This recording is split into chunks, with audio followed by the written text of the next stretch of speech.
selalu berusaha menyimpan sesuatu yang bisa membawa manfaat, baik untuk dirinya, untuk anak cucunya, maupun untuk keluarganya, untuk masa kini dan masa depannya. Kadang simpanan itu berbentuk uang, kadang berupa tanah, lain saat berbentuk pabrik, dan lain sebagainya. Sementara masa depan yang paling pasti adalah akhirat. Jika untuk masa depan dunia kita rela memeras keringat, membanting tulang, pergi pagi dan pulang petang, menyimpan uang, menyimpan tanah, menyimpan pabrik, pernahkah kita merenung jika satu saat kiamat datang, kita dibangkitkan dari kubur masing-masing, berdiri di padang mahsyar untuk mempertanggungjawabkan seluruh kegiatan hidup kita di dunia ini. Lalu kita akan menuju ke alam akhirat. Sudahkah kita mempunyai simpanan untuk akhirat kita? Pada pertemuan kali ini saya ingin menyampaikan sebuah hadis di mana Rasulullah sallallahu alaihi wasallam bersabda, "Arba'un min kanzil jannah." Simpanan sorga ada 4 macam. Yang pertama, ikhfa'us sadaqah, menyembunyikan sedekah. Saudara-saudara kaum muslimin, sebagaimana yang kita maklum bahwa Allah Subhanahu wa taala melebihkan sebagian rezeki dari kita terhadap yang lain. Ada yang kaya, ada yang setengah kaya, ada yang miskin, ada yang setengah miskin, dan selanjutnya. Ada yang gajinya kecil tapi penghasilannya gede. Ada yang penghasilannya gede tapi nggak punya gaji. Ada juga yang memang gajinya gede dan penghasilannya gede. Kelebihan rezeki merupakan sunnatullah dan tidak harus membuat kita merasa lebih dari yang lain. Bahkan sebaliknya, kelebihan itu harus membuat kita ringan tangan untuk menolong mereka yang memang memerlukan pertolongan. Kalau saudara diberikan ilmu, maka pertanyaan akhirat cuma satu: ilmumu kau amalkan untuk apa? Kalau saudara diberikan umur yang panjang, pengadilan akhirat juga bertanya satu: umurmu kau habiskan di mana? Tapi kalau saudara diberikan harta, pengadilan akhirat akan bertanya dua: hartamu kau dapat dari mana? Kau belanjakan kemana? Dari mananya ditanya dan kemananya juga ditanya. Oleh karena kita akan dimintakan pertanggungan jawab, maka amanah yang bernama harta ini harus kita gunakan dengan sebaik-baiknya. Ada penggunaan yang merupakan kewajiban, itu zakat namanya. Ada penggunaan yang sewaktu-waktu, itu infak namanya. Ada yang lebih sewaktu-waktu lagi, dan itu sedekah namanya. Zakat dia terikat oleh haul dan nisab, oleh putaran batas waktu dan ukuran dari harta itu sendiri. Sedangkan infak terikat oleh situasi dan kondisi perekonomian seseorang. Sedangkan sedekah tidak terikat dengan apapun. Dalam kondisi seperti apapun kita bisa melakukan sedekah dengan yang terkecil sekalipun. Sampai-sampai Rasulullah sallallahu alaihi wasallam mengajarkan, la tahqiranna minal ma'rufi syai'an walau an talqa akhaka biwajhin talik. Atau ada hadis, tabassumuka fi wajhi akhika laka shadaqah. Senyumanmu kepada temanmu adalah sedekah. Jadi untuk melakukan sedekah tidak harus dalam berbentuk uang. Dengan ilmu kita bisa sedekah, dengan tenaga kita bisa bersedekah, dengan pikiran kita bisa bersedekah, bahkan senyum kepada teman itu pun sedekah. Jadi kalau sedekah dengan uang memang belum punya uang, nyengir aja banyakin. Itu asal pada tempatnya, jangan lalu ketemu tiang listrik cengengesan. Tentu tidak pada tempatnya dan tidak wajar. Nah, sedekah yang paling dicintai Allah adalah sedekah yang disembunyikan. Artinya, jauh dari sifat riya. Kan kadang-kadang ada orang sedekah itu disebutkan namanya, apa tidak bagus? Kalau memang niatnya ikhlas, ya bagus-bagus saja. Untuk memberikan sugesti kepada yang lain. Di Fulan bin Fulan nyumbang sekian, diumumkan. Boleh kalau niatnya untuk memberikan rangsangan kepada yang lain supaya dia menyumbang lebih besar dari orang tadi. Tapi kalau itu mendatangkan riya, maka sedekah yang paling dicintai Allah adalah sedekah yang disembunyikan. Tangan kiri saja tidak tahu apa yang diberikan oleh tangan kanan. Sedekah yang dilakukan dengan ikhlas akan merupakan perbendaharaan surga, tersembunyi dari pandangan orang lain, tidak seorang pun tahu. Karena memang sikap yang baik adalah melupakan kebaikan dan mengingat kesalahan. Itu salah satu ciri orang bahagia.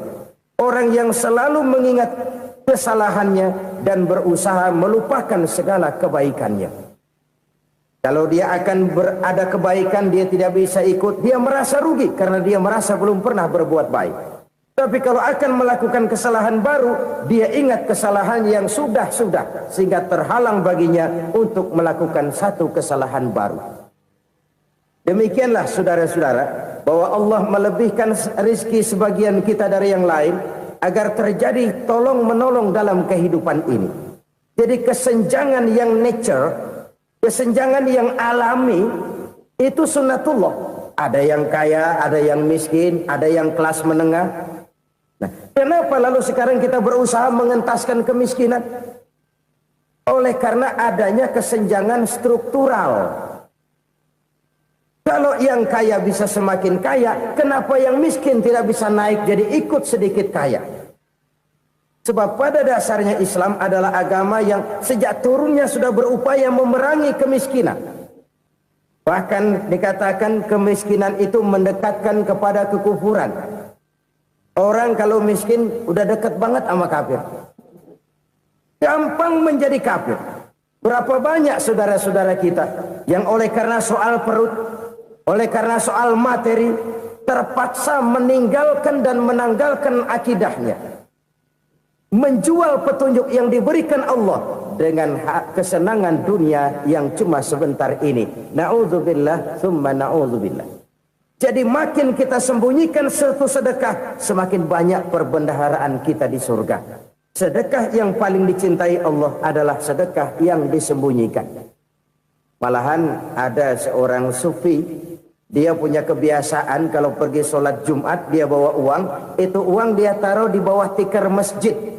Dia niat sedekah kepada siapa saja yang nemuin itu duit.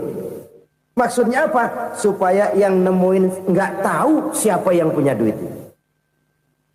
Demikian dia saking ingin menyembunyikan sedekahnya. Karena sifat riya itu bisa memakan amal kita sendiri. Riya itu termasuk menyebut-nyebut kebaikan kita. Orang yang suka nepuk dada, sedikit-sedikit ngitungnya kalau nggak gua.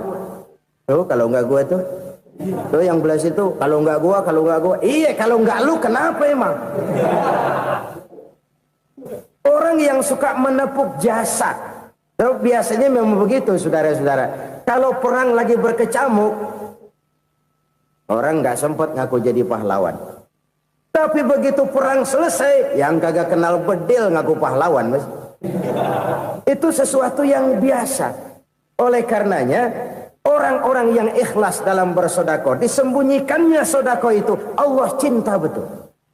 Malahan ada hadis memberikan jaminan, inna sedaqatal mar'il muslimi tazidu fil umri wa tadfa'u mitatas su'i. Sesungguhnya sedekahnya seorang mukmin tazidu fil umri, bisa menambah umur panjang, wa tadfa'u mitatas su'i, dan menyelamatkan manusia dari mati secara su'ul khatimah. Jadi siapa yang kepengen panjang umur, banyaklah sedekah. Yang bosan hidup, pelit terus. Sedekah menambah panjang umur dan menyelamatkan manusia dari mati secara su'ul khatimah. Pak, katanya umur itu nggak bisa ditambah, nggak bisa dikurangin. Kapan? Kalau ajal sudah datang. Wa idza jaa ajaluhum la yastakhiruna sa'atan wa la yastakdimun. Kalau ajal datang tidak bisa dimajukan, tidak bisa dimundurkan. Itu kalau ajal sudah datang. Tidak bisa lagi umur ditambah dikurangi, sudah datang. Tapi kalau belum datang, itu kan haknya Allah. Mau ditambah, mau dikurangi, hak prerogatif Allah. Sebagai pencipta manusia, Allah maha kuasa dan maha mampu. Sedekah ini menambah panjang umur dan menyelamatkan manusia dari mati secara su'ul khatimah. Orang mati kan sama ya, kondisinya mati, nggak nafas. Tapi hakikat mati kan lain-lain. Ada yang mati itu husnul khatimah, baik akhirnya. Misalnya lagi ngaji mati, lagi sholat mati, lagi sedekah mati. Ini yang dinamakan dengan husnul khatimah, baik di akhirnya. Sebaliknya ada yang su'ul khatimah, jelek di akhirnya. Ini yang jadi catatan akhir. Lagi nyekek botol, mampus. Lagi banting kartu, modar. Su'ul khatimah, jelek pada akhirnya. Sedekah menyelamatkan manusia dari mati secara su'ul khatimah. Dan kita semua kepengen mendapat husnul khatimah, jauh dari su'ul khatimah. Oleh sebab itu yang bisa menyelamatkan kita dari penyakit itu antara lain adalah sedekah yang disembunyikan, yang dikerjakan dengan ikhlas karena Allah, tidak karena kepengen dipuji orang, tidak karena ingin dikatakan orang pemurah. Sebab orang dermawan itu orang yang memberi tanpa harus diminta. Kalau masih harus diminta, ya belum dermawan namanya, masih harus diminta. Kalau nggak diminta ya tulus, lolos, polos. Saudara-saudara kaum muslimin rahimakumullah. Harta adalah amanat dan akan kita pertanggungjawabkan. Allah melebihkan rizki sebagian kita dari yang lain agar kita saling tolong menolong, bantu membantu. Nabi janjikan siapa yang meringankan beban saudaranya muslim di dunia, Allah akan meringankan bebannya di akhirat nanti. Sebuah jaminan dari baginda Nabi. Si orang yang kita bantu barangkali tidak bisa membalas, Allah yang akan membalas lewat jalan lain yang tidak pernah kita sangka-sangka. Ada orang tanya, Pak, ini ada orang nyumbang masjid sambil marah-marah, bagaimana? Saya bilang sumbangannya aja ambil, marahnya jangan. Marahnya jangan diambil, itu urusan dia. Saudara-saudara kaum muslimin rahimakumullah. Umat Islam ini kan umat yang punya potensi besar. Kadang kita merenung, kenapa kadang-kadang pembangunan masjid kok lambat sekali? Kalau hotel hari ini peletakan pertama, bulan depan peresmian. Supermarket hari ini peletakan batu pertama, minggu depan peresmian. Tapi kalau sudah yang namanya masjid, kadang-kadang peletakan batu pertama sekaligus jadi batu terakhir.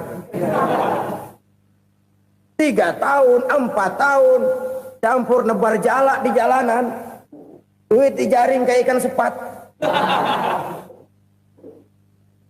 Apa tidak ada orang Islam yang kaya? Banyak. Apa tidak ada pengusaha muslim yang jadi konglomerat? Ada. Lalu yang belum banyak itu yang komit terhadap nilai-nilai agamanya. Akhirnya kita jatuh jadi umat yang lemah. Belum ada pengusaha konglomerat muslim buka pabrik supermi cap beduk misalnya umpamanya atau pabrik kecap cap sorban supaya identitas keislamannya sedikit kelihatan. Kita jatuh jadi umat yang lemah karena potensi tidak terinventarisir dengan baik.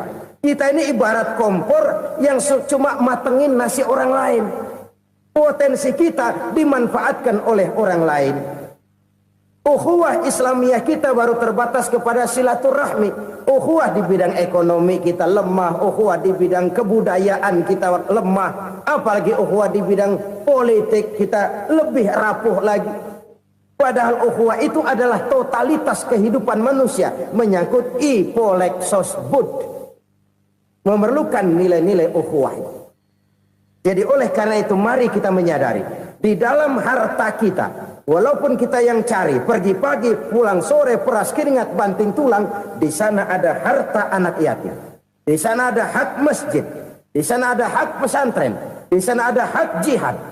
Berbahagialah seseorang apabila dia oleh Allah dijadikan keran. Keran itu menyimpan air, tapi tidak untuk dirinya, tapi disalurkannya kepada mereka yang memang memerlukannya. Saudara-saudara kaum muslimin rahimakumullah, ini yang pertama. Jadi perbendaharaan surga adalah menyembunyikan sedekah. Orang lain nggak tahu, kita pun nggak pernah ngitung-ngitung. Kita anggap lewat begitu saja, padahal itu deposit akhirat. Satu. Yang kedua, perbendaharaan surga itu apa? Wa kitmanul musibah, menyembunyikan kesulitan. Kadang orang takut menghadapi kesulitan. Tapi makin kita merenung, hidup ini kan sebenarnya urusan. Takut sama urusan, ya jangan hidup. Tandanya orang hidup itu kalau punya urusan. Urusan melupakan problem. Problem sering menimbulkan kesulitan. Kesulitan bukan untuk ditakuti, tapi untuk diatasi dan dicarikan jalan keluarnya. Siapa sih orangnya yang nggak pernah sulit-sulit? Makin tinggi status sosialnya, makin gede urusannya. Makin tinggi kualitas imannya, makin berat tingkat kesulitannya. Cuma memang yang namanya enak itu seperti pelangi. Biang lala itu nggak pernah di atas kepala kita, di atas kepala orang melulu. Lo sih enak lo, kata kita. Dia juga bilang yang enak kan lo. Pelangi itu nggak pernah di atas kepala kita. Kata tukang beca, aduh enak ya naik Mercy. Kata tukang beca, apa yang di dalam mobil Mercy? Aduh enak bener tukang beca, di jok ngeringkuk ngorok pulas bener. Saya kamar pakai AC sejuk, tempat tidur sutra empuk, alga spring bed, gula kulik nggak bisa pulas kalau belum minum Valium, belum tidur. Enak bener tukang beca, di jok ngorok nggak tahu wetan kulon. Si tukang beca bilang yang di Mercy enak, yang di Mercy bilang tukang beca enak. Inilah enak. Nggak pernah di atas kepala kita, di atas kepala orang lain melulu enak itu. Nah, saudara-saudara, yang merupakan perbendaharaan surga itu orang yang bisa menyembunyikan kesulitan, baik pribadi ataupun rumah tangga. Nih terutama rumah tangga yang jadi soalnya. Kadang-kadang kita ini kalau senang, sebaliknya kalau senang kita diam, kalem aja, cuek. Banyak banget duit kita, bawaan diam aja udah. Malah ketemu orang takut. Tapi begitu susah, sekampung tahu. Padahal Nabi mengajarkan perbendaharaan surga itu menyembunyikan musibah, menyembunyikan kesulitan. Kalau enak, cerita sama orang-orang. Kalau nggak enak, rasain sendiri, tekan sendiri, atasin sendiri. Kita kan sebaliknya. Senang kita diam. Asal lagi susah, paling tidak kita nyari teman buat cerita kesusahan. Siapa orangnya yang nggak pernah susah? Cuma soalnya bagaimana kita mengatasi kesusahan itu sendiri. Begitu juga misalnya kalau orang sudah berumah tangga, itu orang tuanya harus menjadi tempat dia cerita yang enak-enak saja. Yang nggak enak rasain berdua, selesaikan berdua, atasin berdua. Jangan dibalik. Asal senang diam, giliran susah saja. Maknya laporan. Terbalik. Bisa menjaga security informasi. Maka nama bayam keluar diam. Malah seluitan. Enak amat lo makan daging ayam. Security informasi. Saudara-saudara kaum muslimin rahimakumullah.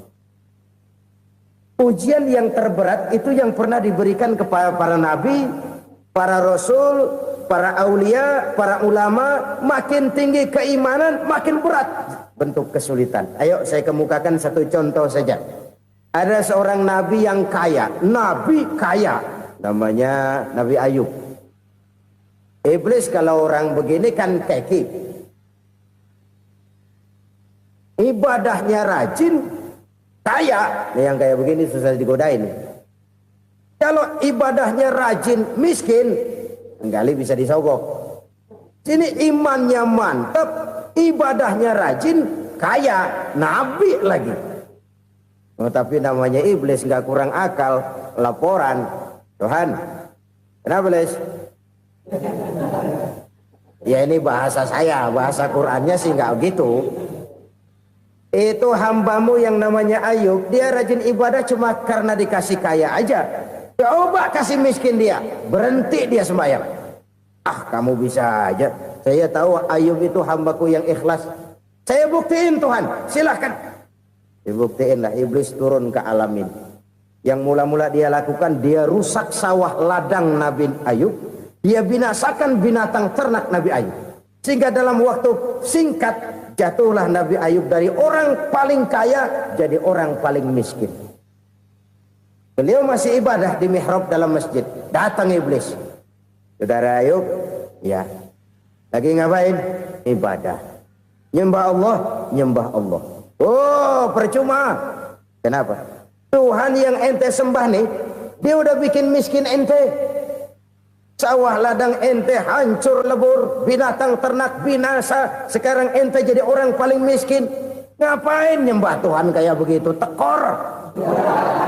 Udah berhenti dah ibadah, berhenti ibadah. Ini iblis sama Tuhan laporannya lain, yang dikerjakan kepada Nabi Ayub juga lain. Benar begitu iblis kata Nabi Ayub? Iya, sawah ladang saya habis, buras. Binatang ternak saya binasa, binasa. Saya miskin, bangpak. Apa jawab Nabi Ayub? Bukan innalillahi, ini hebat. Alhamdulillahillazi a'tani wa akhza minni. Segala puji bagi Allah yang telah memberikan harta kepada saya dan sekarang mengambilnya lagi. Alhamdulillah. Allah yang ngasih, Allah yang ambil.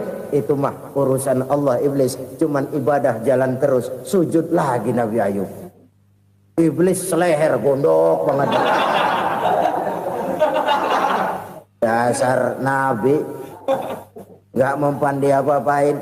Miskin malah alhamdulillah. Allah yang ngasih, Allah yang ngambil. Jadi kalau kita tidak komit, kita tidak terikat kepada kaya, miskin, senang, susah, apa yang bisa bikin kita susah? Jadikan kekayaan, kemiskinan, jadikan senang, susah sebagai anak buah yang bisa kita atur. Jangan kekayaan ngatur kita, jangan kemiskinan ngatur kita. Kita yang harus mengatur mereka. Senang, susah, kaya, miskin, bahagia, sengsara, jadikan itu anak buah yang bisa kita atur. Kalau sekarang kita kaya, lain saat boleh jadi kita miskin, semiskin-miskinnya. Allah yang ngasih, Allah yang ngambil. Tenaga mana yang bisa menghalangi? Ibadah jalan terus. Iblis makin gondok. Dasar Nabi loh. Akhirnya apa? Nabi Ayub dikerjain, diberikan penyakit. Demikian fatal penyakitnya. Bayangin, udah miskin sakit. Masya Allah. Miskin sakit. Sakitnya nggak lama, kira-kira 16 tahun. Istrinya 3, 2 mental minta ceraiin. Ngerawatin laki bengek begini. Senang belum tentu, susah udah pasti nih. Cerai aja, cerai dah. Cerai. Tinggal satu Siti Rahmah yang setia menemani beliau. Sesetia-setianya hati perempuan. Satu saat Siti Rahmah bilang, "Bang, iya, abang kan Nabi bang. Lalu namanya Nabi kan doanya jarang meleset bang. Maksud kamu minta kenapa sih sama Tuhan biar abang sembuh baik dah bang?" Siti Rahmah, iya. Saya sakit berapa tahun sih dah? 16 tahun bang. Sebelum ini saya sehat berapa tahun? Ya kira-kira 60 tahun bang. Nah coba ente banding-bandingin Rahmah. Saya dikasih sehat 60 tahun. Dikasih sakit 16 tahun. Sudah nggak sabar. Mau doa kepada Allah minta sembuh. Saya malu. Malu kepada Allah. Diuji dengan yang luar biasa seperti ini. Tidak mengganggu stabilitas kehambaannya. Dia tetap menghamba kepada Allah subhanahu wa ta'ala. Saudara-saudara kaum muslimin rahimakumullah. Kunci menghadapi kesulitan itu apa? Allah jelaskan dalam satu ayat, wa basyiris sabirin alladzina iza asabathum musibah qalu inna lillahi wa inna ilaihi raji'un. Gembirakan orang-orang yang sabar Siapa mereka itu? Yang apabila mendapat musibah mereka kembali kepada keyakinan dasar, segalanya dari Allah dan segalanya akan kembali kepada Allah. Ini konsepsi dasar dari sikap muslim dalam menghadapi berbagai kesulitan. Segalanya dari Allah, segalanya akan kembali kepada Allah. Kalau ini sudah kondisi dasarnya, maka kita akan lapang menghadapi kenyataan bagaimanapun pahitnya. Apakah itu namanya miskin, apakah itu namanya sakit, bahkan maut sekalipun. Maut sekalipun. Segalanya dari Allah, segalanya akan kembali kepada Allah. Ini sikap hidup, bukan sekedar ucapan. Kita kadang-kadang menjadikannya sebagai ucapan. Mulutnya sehingga berhenti, innalillahi wa inna ilaihi rajiun, tapi nangisnya terus gerung-gerungan. Bukan itu, ini kesadaran moral. Kalau segalanya dari Allah, segalanya kembali kepada Allah, kan sebenarnya cuma nunggu giliran. Hari ini saya nyembayangin dia, entah hari apa saya disembayangin orang. Hari ini saya antar dia ke kubur, entah hari apa orang nganterin saya ke kubur. Hari ini saya tahlilkan dia, entah nanti kapan orang tahlilkan saya. Segalanya dari Allah, segalanya akan kembali juga kepada Allah. Oleh sebab itu saudara-saudara, kesulitan bukan untuk ditakuti. Kesulitan justru untuk diatasi, dicarikan jalan keluarnya. Dan tidak ada orang yang tidak pernah mendapat kesulitan. Tidak ada. Semakin tinggi status sosial, semakin tinggi kualitas keimanan, semakin besar juga tingkat kesulitan. Hanya saja bagaimana cara kita mengatasinya. Dan Al-Quran menyatakan, inna ma'al usri yusra. Di balik kesulitan itu pasti ada kemudahan. Roda itu berputar. Karena itu Rasulullah Sallallahu Alaihi Wasallam mengingatkan kepada kita, ta'arraf ilallahi firraha ya'rifka fisyiddah. Ingatlah kepada Allah di waktu kamu senang, supaya Allah ingat kepada kamu di waktu kamu susah. Kalau waktu senang kita ingat kepada Allah, kita susah, Allah tidak akan meninggalkan kita. Tapi kalau waktu senang kita jauh dari Allah, sujud tidak sempat, dengan masjid jauh, ketika senang kita lupakan Allah. Nanti begitu kita susah, Allah lupakan kita. Dan itu menyakitkan. Oleh karena itu orang-orang tua kita dulu bilang, kalau lagi sehat ingat-ingat lu bakal sakit nanti. Kalau lagi kaya ingat-ingat satu saat kita bakal jatuh miskin. Bahkan kalau lagi muda ingat-ingat kita bakal tua. Dan yang terpenting kalau lagi hidup ingat-ingat kita bakal mati. Saudara-saudara kaum muslimin rahimakumullah. Jadi yang kedua yang merupakan perbendaharaan surga, menyembunyikan musibah.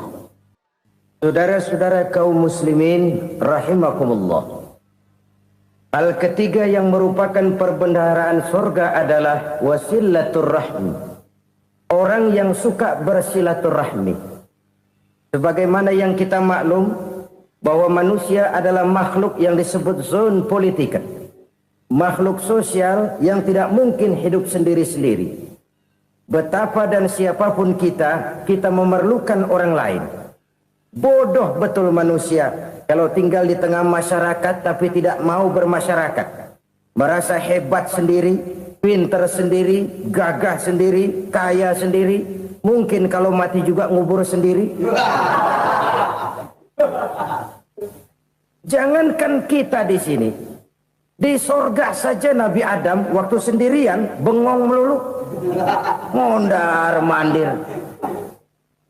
Allah tegur dam sepi dam. Ya ini kalau bahasa saya. Iya Tuhan sepi ini nggak ada coret-corekan pisan ini. Diciptakan Siti Hawa baru anteng Nabi Adam. Itu di surga. Cobalah. Umpamanya saudara tinggal di Jakarta nih. Kayak bener. Apaan aja di Jakarta punya saudara dah. Jembatan Semanggi ambil. Monas Buntel bawa pulang. Hotel-hotel ambil semua. Cuman tinggal di Jakarta sendirian, apa enaknya? Betapa dan siapapun kita perlu orang lain. Tidak ada seorang pun yang bisa memenuhi kebutuhan hidupnya secara sendiri-sendiri. Nah, Islam telah menyelamatkan manusia dari ras diskriminasi. Mengikat manusia dengan persaudaraan yang berlandaskan kepada akidah. Karena itu dianjurkan bersilaturahmi. Bahkan Nabi menyatakan, man arada ayyubsata lahu fi rizqihi wa yunsa'a fi atharihi falyasil rahimah. Siapa yang kepengen diluaskan rezekinya dan dipanjangkan usianya, banyaklah ia bersilaturahmi. Siapa yang kepengen dimudahkan rezekinya, hendaknya ia banyak bersilaturahmi. Kalau banyak teman, kesulitan kan paling tidak ada tempat cerita. Udah susah, sendirian kita pikirin diri, nggak ada tempat tukar pikiran. Cepet banget sama bengek. Dilawan sendiri. Nah, secara makro kita bisa berkata, tidak mungkin ada kemenangan kalau tidak ada kekuatan. Tidak ada kekuatan kalau tidak ada kesatuan dan persatuan. Tidak mungkin ada kesatuan dan persatuan tanpa semangat silaturahmi. Kalau umat Islam mau menang, dia harus kuat. Kalau umat Islam mau kuat, dia harus bersatu. Kalau umat Islam mau bersatu, dia harus membudayakan silaturahmi ini. Bahkan sampai-sampai kata Nabi, kalau bisa cari nilai tambah. Apa? Silman qata'ak. Bersilaturahmilah kau kepada orang yang marah denganmu. Masya Allah, indahnya ajaran agama kita. Orang yang marah pun kepada kita, kata Nabi, kalau bisa bersilaturahmilah kepadanya, kepada orang yang marah itu. Di situ nilai tambah. Cuman jujur nih hadis, ngucapinnya gampang, ngamalinnya yang berat banget. Orang marah sama kita, kita disuruh silaturahmi, ada apa malu? Lu marah, ada gua marahan lagi. Tunggu pikirin. Saudara-saudara kaum muslimin rahimakumullah. Tapi ini yang diajarkan, bahkan ini yang dicontohkan oleh baginda Rasul. Bagaimana begitu mudah, misalnya satu saat Abu Jahal ini ngatur strategi bagaimana bikin Muhammad celaka. Dia gali lubang di depan tempat tidurnya. Dia tutupin daun korma. Terus dia panggil seseorang, ke sini. Kasih tahu Muhammad, pamannya sakit keras, minta ditengokin. Berangkat orang ini ke sana. Muhammad, labbaik. Pamanmu sakit keras, dia minta ditengokin. Baik, saya akan datang menjenguk beliau. Berangkatlah Nabi ke rumah Abu Jahal tanpa prasangka apapun. Abu Jahal udah pasang setil, selimut 3 rangkap setengah dipakai, persis kayak orang meriang. Tapi sembari ngintip dari balik selimut, begitu Muhammad buka pintu, nah masuk perangkap nih. Muhammad jalan menuju tempat pembaringan. Makin lama makin dekat, makin lama makin dekat, makin dekat ke lubang yang dipasang oleh Abu Jahal itu. Dalam hati Abu Jahal, terus dah jatuh, mampus dah lo ini. Mampus lo hari ini nih. Apa yang terjadi? Malaikat Jibril datang. Muhammad, pamanmu cuma pura-pura sakit. Di depan tempat tidurnya ada lubang perangkap supaya kamu jatuh ke situ. Sudah, kamu pulang. Balik kanan Nabi. Sudah hampir jatuh ke lubang, balik kanan, pulang. Bayangin kecewanya Abu Jahal. Muhammad dikit lagi, Muhammad dikit lagi. Enggak paman, saya pulang aja. Emosi bangun dari tempat tidur, enggak sadar kalau lagi pura-pura sakit. Lompat ngejar Nabi, dia lupa dengan lubang yang dia gali. Serak, nyemplung sendiri ke dalam lubang.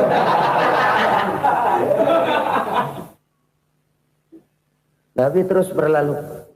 Ini terjadi keanehan. Jatuh ke lubang yang dia gali itu sebenarnya nggak terlalu dalam ya, antara 3-4 meteran lah. Tolong saya jatuh ke lubang ini. Datanglah pelayan-pelayannya itu. Angkat saya dari sini. Oh, yang ngulurin tambang. Satu gulung, belum juga nyampe itu tambang. Kurang, beli lagi ke warung. Sambung, ulur lagi, nggak juga bisa sampai. Wah, ini kerjaan Muhammad ini. Tolong, siapa salah seorang kamu ke rumah Muhammad, kasih tahu encangnya kecebur. Minta ditolongin. Sampaikan kepada Rasul. Kenapa? Pamanmu jatuh ke lubang, Muhammad minta tolong diangkatin. Tambang udah nyambung-nyambung nggak nyampe juga. Ya, nanti saya datang, saya tolong. Coba. Nyata-nyata orang berniat jahat mau mencelakakan dia. Datang dia menolong. Ini yang disebut air tuba dibalas air susu ya ini. Bukan sebaliknya. Air tuba dibalas air susu. Paman, kecebur ya? Iya Muhammad, tolong ini. Pegang tangan saya. Nabi ulurkan tangannya. Nyampe. Dipegang oleh Abu Jahal. Diangkat ke atas. Sampai atas. Apa kata Abu Jahal? Sihirmu memang hebat Muhammad. Udah ditolongin dikata sihir. Yang enak kita kemplang kan itu orang begitu. Urusan apa? Tapi inilah akhlak. Kalau bisa kamu bersilaturahmilah dengan orang yang marah kepadamu sekalipun. Orang marah kita tetap baik.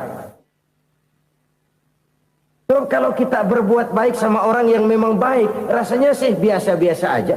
Orang baik kita baik lagi, ya draw aja, belum ada nilai tambah di situ. Baru ada nilai tambah kalau kita bisa berbuat baik kepada orang yang nyakitin kita. Itu namanya kita setingkat di atas dia. Dia sakitin kita, kita berbuat baik sama dia. Dia pelit sama kita, kita baik sama dia. Dia marahin kita, kita deketin dia. Di situ kita punya nilai tambah. Jadi siapa yang ingin diluaskan rezekinya kata Nabi dan dipanjangkan umurnya, hendaklah ia banyak-banyak bersilaturahmi. Sederhana sebenarnya silaturahmi, tapi silaturahmi membangkitkan semangat kesatuan dan persatuan. Kesatuan dan persatuan melahirkan kekuatan. Dalam matematika 1 ditambah 1 pasti 2. Tapi di tengah masyarakat 1 orang takut ditambah 1 orang takut, hasilnya jadi 2 orang setengah berani. Kenapa setengah berani? Karena udah berdua. Tadi pan takut sendirian. Kalau dia kumpul turu-turu takutlah jadi berani. Kita yang lemah, kita yang tidak berdaya, kita yang miskin, kalau mau kompak bersatu, apa yang nggak bisa kita kerjain? Apalagi tinggal di kota besar, pilihan cuma 2. Bertahan atau minggir. Bertahan atau minggir. Untuk bisa bertahan harus mampu bersaing.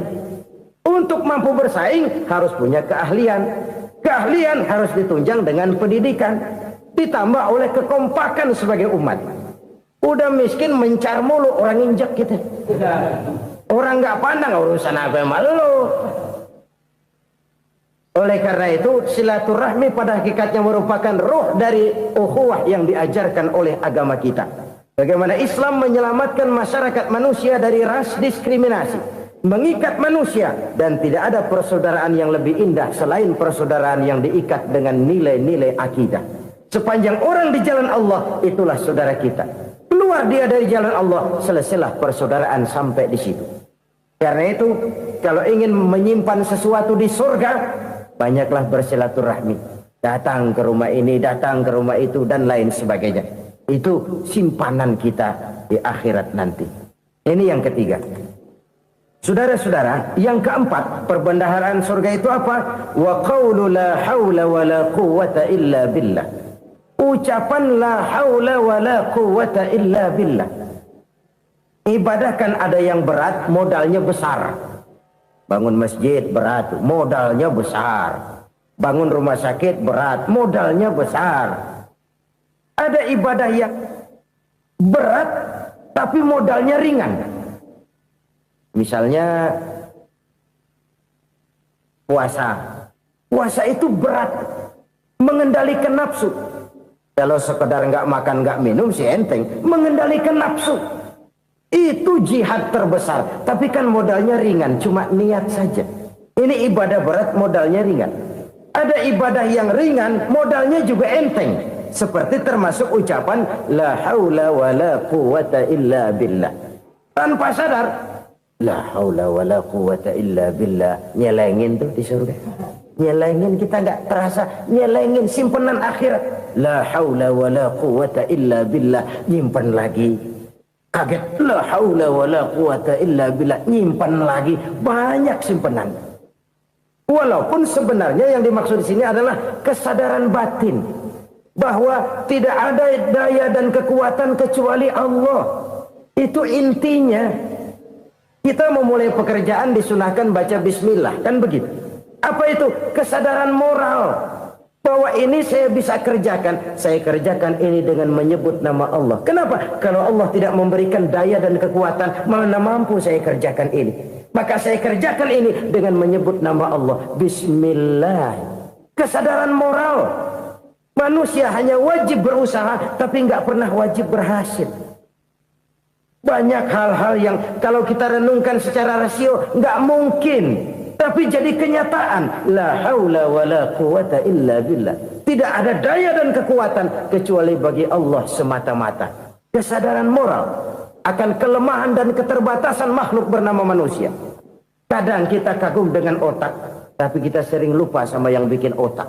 Padahal bagaimanapun hebatnya otak, yang bikin otak pasti lebih hebat dari otak. Nggak percaya, silahkan otak-otakan. Inilah kecenderungan. Kita kagum dengan pesawat-pesawat mutakhir, bukan main besi gede banget terbang itu. Alangkah hebatnya. Lalu apa yang bikin otak tidak lebih hebat dari itu semua?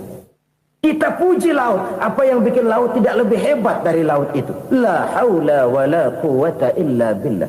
Tidak ada daya dan kekuatan kecuali Allah. Apa yang bisa kita lakukan kalau tidak karena daya dan kemampuan yang diberikan oleh Allah kepada kita? Lahirlah sikap tawadu, rendah hati, tidak melonjak menjadi angkuh dan sombong, sadar akan kelemahan dan keterbatasan diri sebagai makhluk yang diciptakan oleh Allah Subhanahu wa taala. Jadi satu sisi ini ucapan yang berpahala, la haula, jadi wiridan. Pada sisi lain ini kesadaran moral, sikap mental, kesadaran batin bahwa yang punya daya dan kekuatan itu cuma Allah.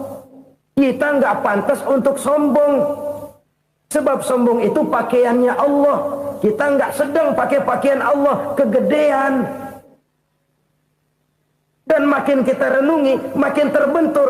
Apa sih yang bisa kita sombongin? Kita mau sombong apa? Kaya, pintar, itu kan semua relatif. Di atas langit masih ada langit lagi. Jadi oleh karenanya, marilah kita menyadari. Manusia hanya wajib berusaha, tapi tidak pernah wajib berhasil. Yang berusaha saja tidak wajib berhasil, apalagi yang tidak berusaha. Islam bukan agama orang pemalas yang selesai sholat lalu endelohom, nggelenggem ayem-ayem. Tapi Islam bukan agama orang sombong yang setelah berusaha lalu tidak memerlukan Allah.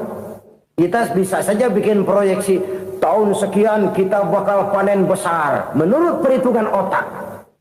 Tapi ada kejadian lain. Apa? Tikus ngambek. Habis itu dimakanin tikus, panen gagal. Proyeksi rasional gagal oleh tikus-tikus yang ngambek itu. Bisa saja terjadi. Tahun depan kita panen besar, urung. Kenapa? Musim panas panjang. Dan sekarang ini koran-koran bikin berita musim mengalami penyelewengan. Bukan cuma manusia yang nyeleweng sekarang. Musim pakai nyeleweng. Mestinya kan musim hujan udah selesai, masih hujan-hujan juga. Musim. Nah sekarang kita boleh bikin proyeksi, kita bakal panen besar. Tahu-tahu musim panas panjang, sawah retak, air kering.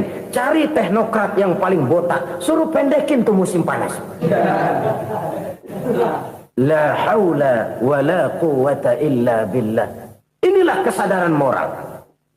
Saudara, saya teringat satu saat ada seorang konglomerat. Umurnya ya kira-kira 70-an. Suatu saat dia ditanya oleh wartawan, "Pak, umur Bapak berapa sih?" "Ya paling 10 tahun." 10 tahun? 10 tahun? Anak Bapak berapa orang? Satu saja? Satu. Harta Bapak berapa? Ya paling-paling bangsa 7 juta kali. 7 juta? Iya. Pak, kenapa Bapak bohongi saya? Bapak punya buku biografi.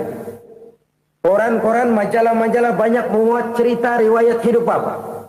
Saya tahu umur Bapak 70. Kenapa bilang cuma 7 tahun? Saya tahu anak Bapak 8. Kenapa cuma bilang 1? Saya tahu harta bapak miliaran, mungkin triliunan, pabrik di mana-mana, bank di mana-mana. Kenapa bilang uang bapak cuma 7 juta? Nah, kata si konglomerat tadi, kamu benar nak, kamu benar. Umur saya kalau jumlahnya memang 70 nak. Cuman ingat-ingat saya, baru 7 tahun terakhir ini saya sujud. Baru 7 tahun terakhir ini saya berusaha dekat dengan Allah. Saya laksanakan perintahnya, saya jauhi larangannya. 7 tahun inilah rasanya yang ada nilainya di hadapan Allah. Yang 63 tahun matong, kelabu, kelem umur gue. Habis untuk maksiat, untuk munkarat. Maka ketika ditanya tadi, umur saya 7 tahun itu. Oh begitu Pak. Oh iya. Lalu anak Pak. Anak bapak kan 8. Kenapa bilang cuma 1? Nah, kalau jumlah hitungannya memang anak saya 8. Tapi dari 8 orang ini rasanya cuma 1 nih. Yang bakal jadi buah hati, belahan jantung. Pelanjut cerita, penerus sejarah. Bakal jadi anak soleh yang akan mendoakan saya. Cuma 1 rasanya anak saya ini yang bakal jadi buah hati saya. Besar-besaran saya. Yang akan mendoakan di kubur saya. Yang akan mendoakan di akhirat saya. Yang 7 orang mana? Masya Allah, yang satu tenggeng, yang satu nyekek botol mulu, yang satu nggak karu-karuan. Makanya saya bilang 1 anak saya yang akan bisa mendoakan saya. Oh begitu Pak. Iya. Nah harta Pak, harta bapak kan triliunan. Pabrik bapak di mana-mana. Uang bapak hampir di tiap bank-bank besar. Kenapa bilang cuma 7 juta? Betul kau nak. Harta saya kalau jumlahnya memang miliaran, triliunan mungkin. Tapi yang saya ingat baru 7 juta tuh yang saya belanjakan di jalan Allah. Saya nyumbang masjid, saya santuni yatim piatu, saya bantu pembangunan pesantren, saya bantu pembangunan rumah sakit Islam. Itu yang akan saya bawa pulang ke akhirat, yang 7 juta itu. Yang triliunan itu nanti akan diperebutkan oleh anak-anak saya sebagai waris saya. Jadi harta saya 7 juta itu yang bakal nemenin saya di akhirat. Yang akan saya bawa pulang jadi teman saya. Saudara-saudara kaum muslimin, jangan-jangan orang tua itu adalah kita-kita ini. Jangan-jangan kita-kita ini adalah orang tua itu. Jangan-jangan itu potret dari diri kita masing-masing. Dari sekian umur yang diberikan Allah, berapa tahun yang ada nilainya di hadapan Allah? Dari sekian anak-anak yang merupakan amanah, berapa yang akan mendoakan kita sebagai orang tuanya menjadi anak soleh? Dari sekian banyak harta yang diberikan Allah, berapa yang akan kita bawa pulang menghadapnya nanti, yang kita belanjakan di jalan Allah? Ini sebuah potret kehidupan. Karena itu kita kembali kepada la haula wa la quwwata illa billah. Kita wajib berusaha, kita wajib berikhtiar. Selebihnya, segala daya dan kekuatan hanya milik Allah saja semata-mata. Satu kesadaran batin dari setiap pribadi muslim. Setelah ia berusaha dan berikhtiar, ia menyerahkannya kepada Allah Subhanahu wa ta'ala. Jadi, satu sisi ini merupakan wiridan ucapan yang mengandung pahala. Pada sisi lain, ini merupakan sikap batin dari seorang muslim di dalam ia menghadapi realitas kehidupan ini. Saudara-saudara kaum muslimin, rahimakumullah. Kalau ini kita jadikan satu basis kehidupan, maka ini akan menyelamatkan manusia dari kemungkinan tergelincir menjadi orang yang lupa diri dan lupa darat. Sebab itu Imamul Ghazali berpesan, jadidis safinah fa innal bahra amiq wa khuziz zad fa inna safara ba'id wa khaffifil hamla fa innal hamla sadid. Perbarui selalu kapalmu karena lautan sangat dalam. Bawa bekal yang banyak karena perjalanan ini sangat jauh. Ringankan beban karena kebanyakan beban akan menyakitkan. Alangkah indah kalimat ini, alangkah dalam makna yang terkandung di sana. Perbarui selalu kapalmu karena lautan sangat dalam. Apa artinya ini? Jaga mentalmu baik-baik. Pelihara imanmu baik-baik karena hidup penuh cobaan seperti lautan. Kita kalau berlayar di lautan kan kadang-kadang tenang, angin bertiup sepoi-sepoi basah. Jika malam datang bintang gemintang bertabur menghias cakrawala. rembulan memantulkan sinarnya dengan indah. Dalam keadaan begitu berlayar enak. Tapi lain saat ombak menggunung, halilintar menyambar, angin topan bertiup. Berapa banyak sudah saudara-saudara kita yang tenggelam di lautan dunia tanpa sadar bahwa dia belum sampai kepada pantai yang akan dituju. Berapa banyak sudah saudara-saudara kita yang tenggelam di lautan dunia ini tanpa sempat bangkit lagi. Dia menyangka sudah sampai kepada tujuannya. Hati-hati kapal jangan sampai bocor karena lautan sangat dalam. Iman ini jaga baik-baik karena hidup penuh dengan ujian. Wa khuzizat fa inna safara ba'id. Bawa bekal yang banyak karena perjalanan sangat jauh. Saudara mau ke Bandung, bawa duit. Saudara mau ke Surabaya, banyakan lagi duitnya. Saudara mau ke Mekah, gepokan, iketan tuh duit nggak lembaran lagi. Makin jauh perjalanan, makin banyak bekal yang harus kita bawa. Kalau saudara dari Jakarta mau ke Surabaya, kagak bawa duit berangkat juga, itu sih bukan berani namanya, nekat. Sampai Surabaya belum tentu, sengsara di jalan udah pasti. Kenapa? Nggak bawa bekal berangkat. Sama juga kita nih, misalnya belum sempat sembahyang, mati. Waduh, berani banget orang. Belum punya bekal, mati. Sengsara di jalan. Atau bekal tidak cukup. Dari Jakarta saudara mau ke Surabaya, bawa duit 500 perak. Paling jauh Cikampek nyampenya itu. Paling jauh itu. Antara jauhnya perjalanan dengan bekal yang saudara bawa tidak seimbang. Hidup ini perjalanan panjang. A walking tour. Dimulai dari alam arwah. Sebelum jasad diciptakan, roh diciptakan lebih dulu. Dari situ pindah ke alam rahim. Dari alam rahim pindah ke alam dunia. Dari alam dunia pindah ke alam barzah. Baru menuju akhirat. Satu perjalanan panjang. Kalau bekal tidak bawa, sengsara di jalan. Bawa bekal yang banyak karena perjalanan ini sangat jauh.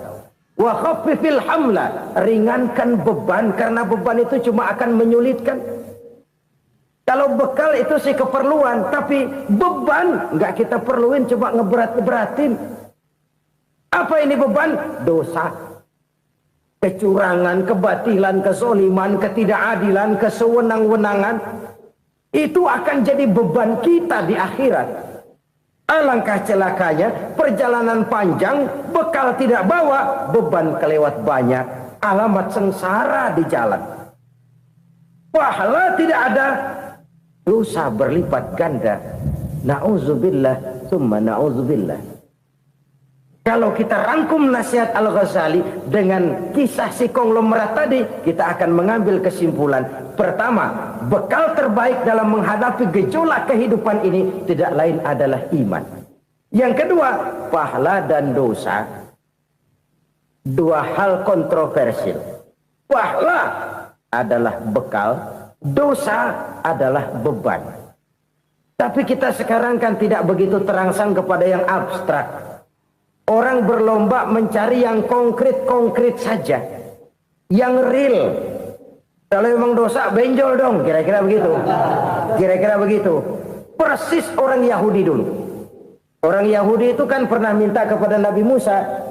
Ya Musa, lan nu'mina laka hatta narallaha jahrah. Musa, kami nggak bakal mau beriman kepada Allah kalau belum kami lihat Allah ada nongkrong di depan kami. Kalau memang Tuhan ada, taruh dong di depan kami. Mau yang konkret-konkret saja. Kalau memang dosa, benjol dong. Kalau memang pahala, berasa dong. Orang terangsang kepada yang real, yang konkret-konkret saja. Karena itu, untuk mengejar dosa, orang mau bayar. Tapi untuk mengejar pahala, walaupun tidak bayar, orang segan. Ini yang dikatakan oleh Nabi, kamu mengharapkan ke surga, tapi kamu berat melaksanakan sesuatu yang bisa membawa kamu ke surga. Kamu ingin jauh dari neraka, tapi tiap saat kamu lakukan perbuatan-perbuatan yang justru menjerumuskan kamu ke neraka.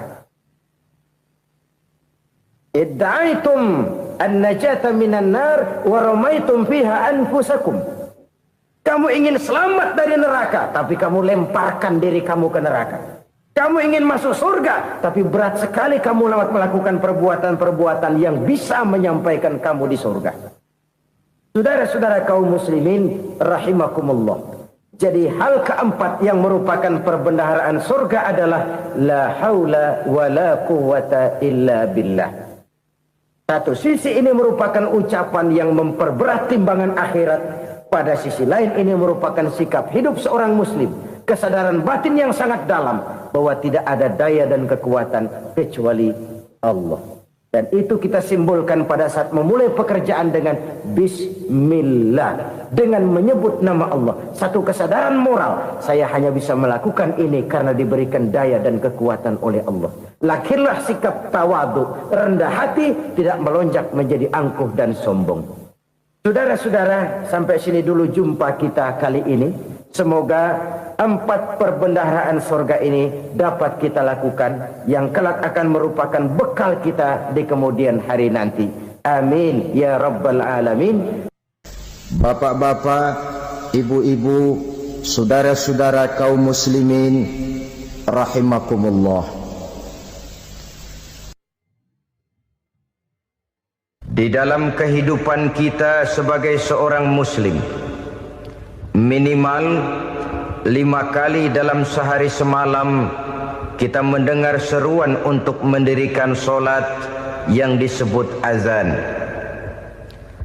Ada kalimat menarik di dalam kalimat azan itu, yakni seruan hayya 'alal falah, marilah menuju kepada keberuntungan, marilah meraih kemenangan.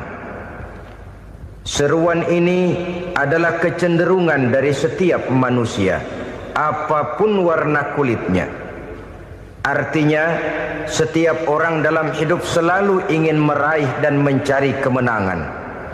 Kemenangan akan melahirkan kepuasan batin, dan kepuasan batin memberikan kebahagiaan. Sedangkan kekalahan melahirkan penderitaan batin, dan penderitaan batin menjerumuskan seseorang di dalam berbagai bentuk kerugian. Jikalau inilah seruan azan, maka masalahnya ialah apa yang menyebabkan kita meraih kemenangan. Al-Quranul Karim memberikan tuntunan dan ajaran kepada kita bahwa orang-orang yang memperoleh kemenangan itu tidak lain adalah orang-orang yang bertakwa. Hanyalah mereka yang bertakwa kepada Allah Subhanahu wa ta'ala pada akhirnya akan tampil sebagai pemenang. Lalu siapa orang yang bertakwa itu? Dijelaskan dalam awal-awal Al-Baqarah, orang yang bertakwa yang akan meraih kemenangan. Pertama, allazina yu'minuna bil ghaib, yaitu orang-orang yang beriman kepada yang gaib. Percaya bahwa ada alam yang gaib, alam yang abstrak, alam yang tidak bisa dijangkau oleh salah satu daripada panca indera kita. Mereka percaya dan beriman kepada adanya malaikat, beriman kepada adanya iblis dan jin, beriman kepada adanya alam kubur, beriman kepada adanya alam mahsyar, beriman kepada adanya alam akhirat, beriman kepada adanya surga dan neraka. Beriman bukan cuma sekedar beriman dalam ucapan bibir saja, tetapi beriman yang nilai iman itu mampu mewarnai gerak dan gaya hidupnya. Iman yang meresap sampai ke tulang sumsum, kemudian memberikan dampak positif di dalam kehidupan manusia.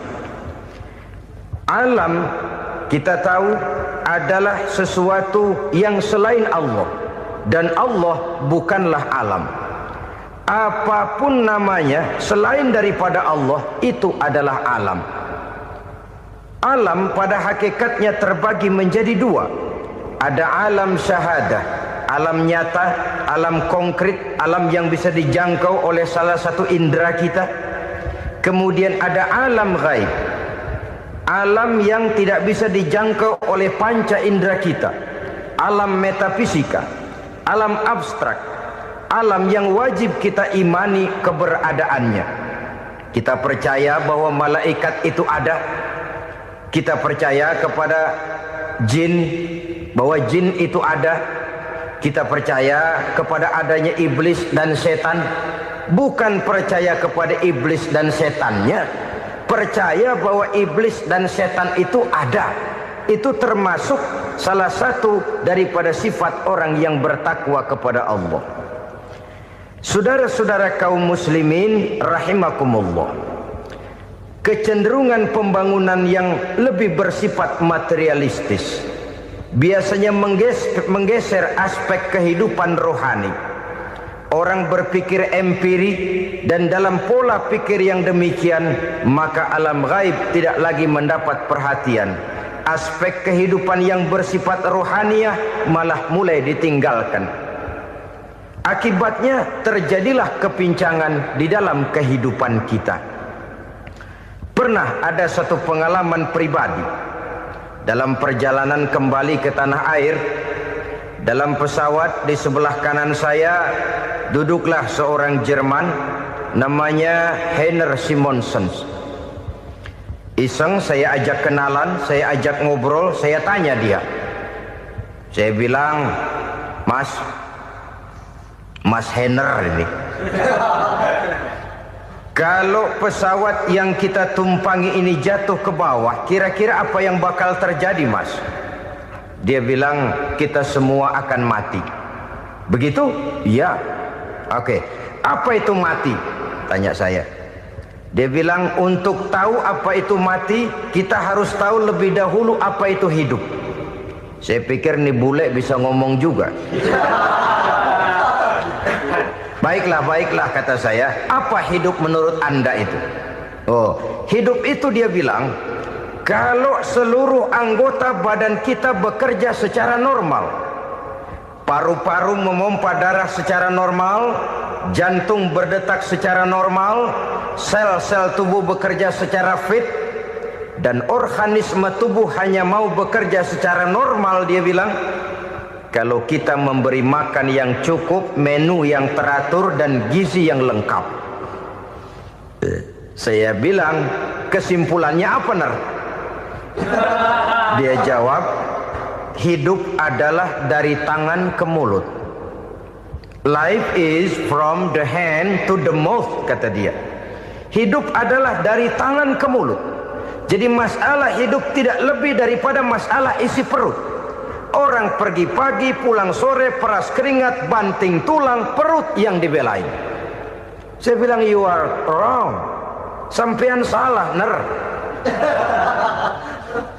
Kamu orang Islam bukan? Bukan. Pantas.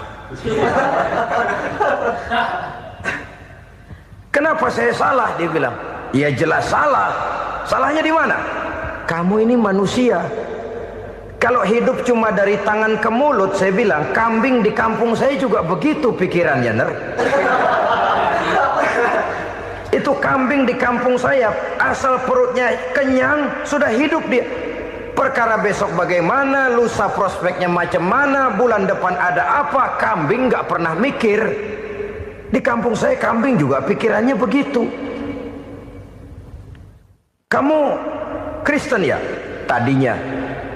Loh kok tadinya, lalu apa sekarang kamu ini? Dia bilang, sekarang saya netral. Saya tidak beragama, tapi saya percaya kepada Tuhan sebagai pencipta alam. Saya ingat benar dia bilang, I haven't any religious, but I believe to God as the creator of the world. Kenapa bisa netral begitu, Ner? Habis saya bingung katanya. Islam bilang Islam baik, Kristen bilang Kristen baik, Hindu Buddha bilang Hindu Buddha baik, semua agama baik. Saya netral sekalian, nggak beragama. Yang penting saya percaya kepada Tuhan. Saya bilang, Ner, kamu ini kayak orang mau beli celana, lalu bingung.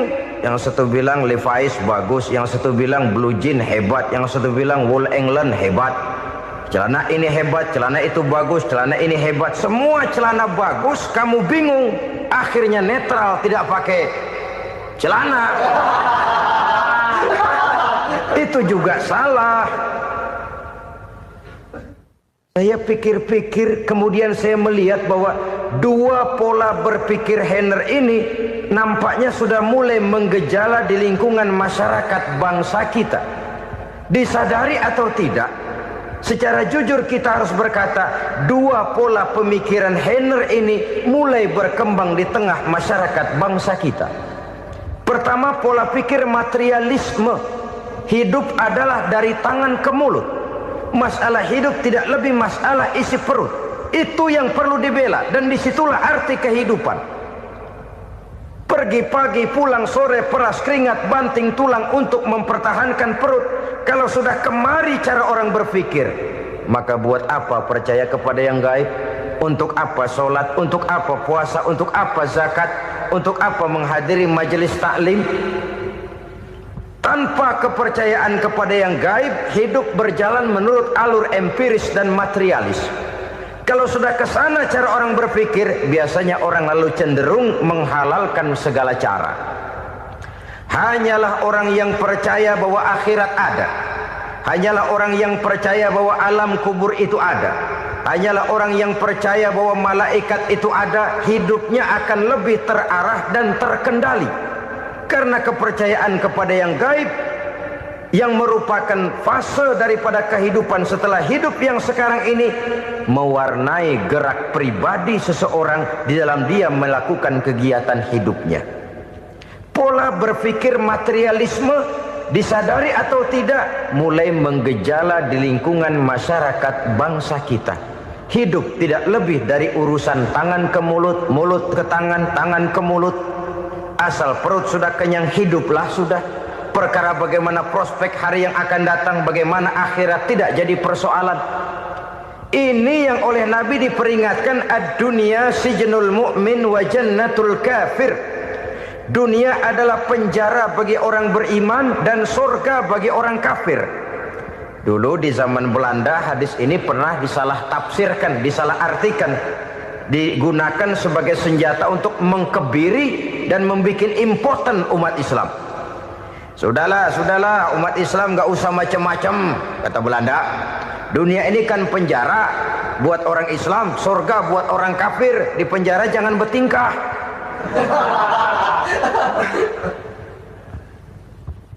Pengertiannya tidak begitu. Dunia adalah penjara bagi orang mukmin. Artinya dalam kehidupan dunia seorang mukmin tidak bebas memperturutkan hawa nafsunya. Di penjara hawa nafsunya itu. Sebaliknya, surga bagi orang-orang kafir. Buat orang kafir, surgalah dunia ini. Mereka bebas memperturutkan hawa nafsunya. Dilarang tidak terlarang, dicegah pun tidak tercegah. Mereka hidup menurut alur bisikan nafsu mereka sendiri. Kemudian bila ajal datang, maut merenggut nyawa, selesailah surganya sampai di situ. Maka bagi orang-orang yang tidak percaya kepada adanya akhirat, kepada adanya alam gaib, surganya sebatas umurnya. Sekali lagi, surganya sebatas umurnya.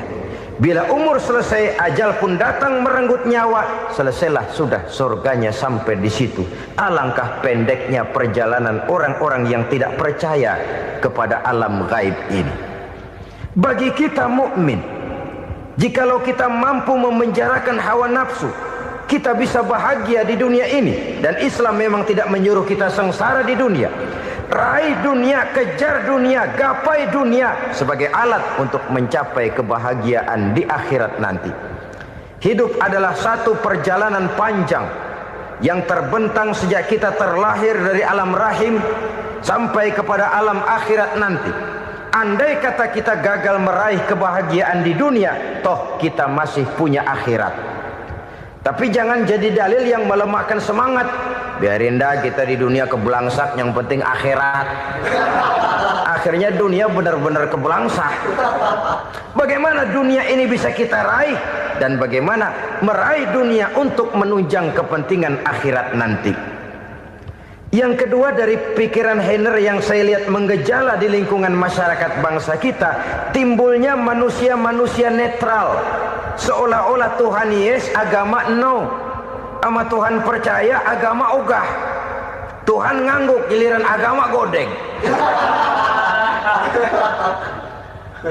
Padahal hampir dalam setiap ayat dalam Quran, kata-kata amanu biasanya bergandeng dengan wa amilus shalihat.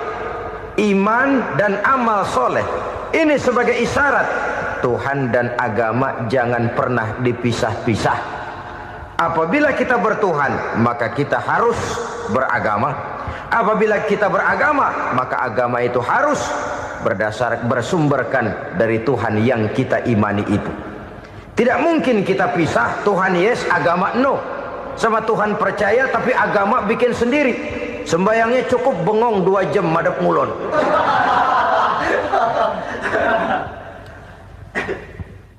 Saudara-saudara kaum muslimin rahimakumullah. Jadi dengan demikian, agama yang kita akui merupakan unsur mutlak di dalam pembangunan sekarang ini, merupakan bagian dari kehidupan yang menuntun kita bahwa di balik alam nyata ini, di balik alam syahadah ini ada alam gaib.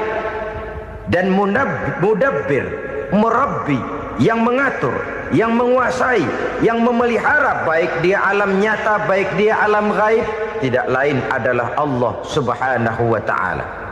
Di sana ada satu super power, satu maha kekuatan yang kita perlu bersandar kepadanya. Sebagai makhluk nyata yang hidup di alam nyata, berbuatlah secara nyata sebagaimana harusnya kita berbuat. Karena Islam jelas bukan agamanya orang pemalas. Islam jelas bukan agamanya orang yang mengajarkan setelah selesai sholat boleh duduk, nggelenggem ayam-ayam, ndelohom, menghitung bintang di langit sambil menunggu keajaiban. Tidak. Islam adalah agama yang mengajarkan apabila sholat sudah selesai kamu kerjakan, bertebaranlah di permukaan bumi, cari karunia Tuhanmu. Jangan hidup berpangku tangan menunggu keajaiban. Karena hidup bukan undian. Jangan berharap untung besar tanpa mau peras keringat. Tapi di sebalik itu toh kita juga harus yakin bahwa di sisi usaha nyata yang kita lakukan ada satu super power, satu maha kekuatan gaib yang menentukan berhasil dan tidaknya usaha kita. Kepercayaan kepada hal semacam inilah yang mendorong kita untuk mempunyai sandaran vertikal, agar jikalau usaha ini berhasil kita tidak lupa diri dan lupa daratan. Jikalau usaha ini gagal kita tidak putus asa dan buruk sangka, tidak cuplik pandangan dan sempit hati, tapi mampu melihat persoalan dengan kacamata putih sambil husnuzon kepada Allah Subhanahu wa ta'ala. Kita percaya malaikat itu ada. Ada yang namanya raqib dan atid, mengawasi gerak hidup kita sampai kepada gerak hati kita. Ini memberikan sugesti agar kita berhati-hati. Tidak sejengkal tanah pun kita bisa berlindung dari pengawasan raqib dan atid. Ada munkar nakir yang akan menyoal kita di alam kubur. Ada malaikat Malik, penjaga neraka. Ada malaikat Ridwan yang menjaga surga. Kita percaya kepada adanya jin, kita percaya kepada adanya setan, iblis. Percaya kepada adanya, bukan mempercayai si setan, si iblis lalu menjadikannya sebagai teman. Tidak. Percaya bahwa mereka itu ada dan merupakan makhluk Allah yang gaib, yang diciptakan Allah Azza wa Jalla. Kepercayaan kepada alam gaib memberikan motivasi terhadap gerak lahir manusia, sehingga dengan motivasi kepercayaan kepada yang gaib, gerak lahir jadi lebih terarah, jadi lebih terpelihara. Pernah seseorang bertanya, "Pak, apakah adanya akhirat bisa dibuktikan secara ilmiah?" Saya bilang tidak bisa, tidak bisa. Kenapa? Karena yang berangkat nggak pernah pulang kemari lagi. Kalau dia pulang kemari bisa kita tanya bagaimana enak di sono. Cuma secara moral saya katakan, lebih beruntung orang yang percaya kepada akhirat daripada yang tidak. Sekarang saudara percaya akhirat ada, lalu saudara baik-baik di dunia, sholat, puasa, zakat, menolong orang lain, menebarkan kebajikan. Saudara mati, andai kata akhirat tidak ada, toh dalam hidup saudara sudah berbuat baik. Paling tidak nama saudara akan dikenang sebagai orang baik. Sebaliknya, saudara percaya, kata saya, bahwa akhirat tidak ada, lalu hidup semau-maunya, tenggelam dalam maksiat dan munkarat, menentang Allah, tidak mau ruku dan sujud. Lalu saudara mati, kemudian akhirat ada, ayo mau apa? Bekal tidak punya. Jadi secara moral lebih beruntung orang yang percaya kepada adanya akhirat daripada yang tidak percaya. Dan itu alam gaib yang tidak bisa dibuktikan secara eksat. Jangankan untuk membuktikan seperti itu, dalam kehidupan sehari-hari saja yang kita rasakan tidak selalu berbentuk toh. Angin, bagaimana sih bentuknya angin? Kita tidak tahu. Merah, buktinya kalau dikerok merah. Yang merah itu kulit, yang kulit kita bukan anginnya. Sakit, rasa sakit itu ada, tapi bagaimana bentuk sakit? Kita nggak pernah tahu. Kalau kita makan cabai pedas, bagaimana bentuk pedas itu tidak ada, tapi rasa ada. Bentuk pedas hijau, cabainya bukan pedasnya. Tidak semua yang kita rasakan bisa kita gambarkan dalam bentuk yang konkret. Oleh karena itu, sekali lagi bahwa kepercayaan kepada alam yang gaib mampu memberikan satu sugesti yang menata kehidupan seseorang lebih lurus, lebih terarah, dan lebih terkendali.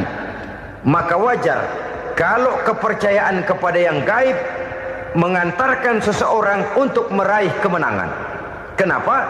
Dia percaya kepada yang gaib, bahwa akhirat ada, bahwa alam kubur ada, bahwa pertanggungan jawab itu ada. Maka dia lalu tidak hidup saenae udele dewe, itu loh. Tidak hidup menurut seleranya sendiri, terarah, teratur. Ini cirinya yang pertama. Orang bertakwa yang akan meraih kemenangan, mereka beriman, mereka percaya kepada yang gaib. Bahkan hal-hal konkret saja selalu berangkat dari yang gaib. Saudara-saudara, para remaja, para pemuda sekarang ini tidak pernah tahu toh siapa yang akan jadi teman hidup saudara. Kita bisa saja ngerancang, mentargetkan, tapi toh akhirnya yang namanya jodoh bukan kekuasaan kita. Rezeki di luar kemampuan kita. Begitu juga ajal. Maut, jodoh, ajal adalah contoh-contoh konkret bahwa pada akhirnya yang gaiblah yang menentukan. Bertahun-tahun ngelancong, emang jodoh seret, nggak jadi.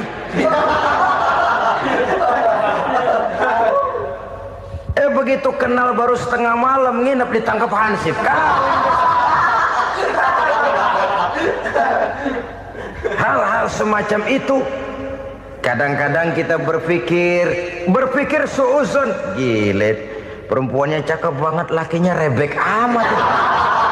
Memang begitulah jodohnya. Memang begitulah jodohnya. Saudara hadirin ma'asyiral muslimin yang saya hormati, jadi hal-hal yang konkret saja kita yakini sepenuhnya ditentukan oleh satu superpower yang gaib itu tadi. Dari sanalah segala ketentuan itu berangkat dan kesanalah segalanya akan kembali. Maka kepercayaan kepada yang gaib meluruskan gerak hidup seseorang dan itu akan mengantarkan dia kepada meraih kemenangan. Satu. Yang kedua, wa yuqimuna shalah. Orang bertakwa yang akan meraih kemenangan itu adalah orang-orang yang mendirikan sholat. Kenapa sholat mengantarkan orang untuk meraih kemenangan? Yang jelas, inna sholata tanha anil fahsya'i wal munkar. Sholat mampu mencegah manusia dari perbuatan keji dan munkar. Banyak filsafat hidup yang terkandung di dalam sholat ini. Sejak kita wudhu sampai kita menghadap ke arah kiblat, sampai kita melakukan gerak-gerak sholat, bacaan-bacaan yang ada di dalam sholat, lalu sampai kepada mengucapkan salam. Banyak filsafat hidup yang terkandung di dalam sholat. Umpamanya saja, setelah takbiratul ihram mulai kita dengan sholat dalam posisi berdiri, diajarkan dalam kitab-kitab fikih agar kita melihat ke arah tempat sujud. Ini kan filsafat kehidupan. Kalau kamu sholat dalam posisi berdiri, lihat tempat sujud. Jangan sholat mata jelalatan, sebab nanti bisa mengurangi kekhusyuan. Jadi wajar kalau yang dikatakan bahwa yang paling afdol adalah shaf yang di depan. Kenapa? Secara harfiah pengertiannya akan lebih mengundang kekhusyuan. Kenapa? Kalau kita di shaf paling depan di masjid umpamanya paling banter, kita lihat tembok. Tapi kalau kita shaf di tengah atau di belakang, orang-orang di depan kita pun akan kelihatan. Yang bajunya loreng, yang bajunya genggang, yang bajunya macam-macam. Kita lihat, kadang-kadang kita pikirin, ada yang bajunya bolong.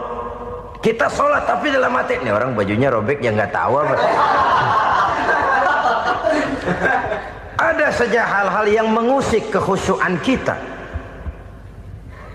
Oleh sebab itu diajarkan dalam posisi berdiri, lihat, arahkan pandangan matamu kepada tempat sujud. Ini kan filsafat kehidupan. Maksudnya apa? Kalau lagi diri, lihat dong tempat sujud. Kalau udah di atas, ingat dong sama yang bawah. Kalau sudah tinggi, ingat dong dari mana kamu berangkat. Kalau sudah berkuasa, bantu dong yang lemah. Kalau sudah kaya, santuni dong yang miskin. Kalau sudah alim, bimbing dong yang awam. Ini filsafat kehidupan.